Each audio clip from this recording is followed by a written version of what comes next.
अस्सलाम वालेकुम नाजरीन, आप कैसे? उम्मीद करता हूँ खैर खैरियत से होंगे। नाजरीन, आपके रमज़ान के दिन अच्छे गुजर रहे होंगे।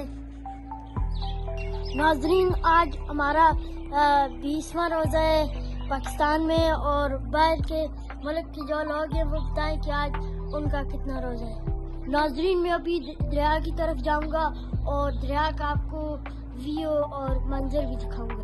नाजरीन, शाल का मौसम तो बहुत ही प्यारा है, लेकिन पचेले का मौसम वो इससे भी खूबसूरत है, वो मैं आपको दिखाऊंगा। नाजरीन, वो देखिए उधर पचेले पर बर्फ पड़ी हुई है और गली पे भी पड़ी हुई है, ये आप देख सकते हैं।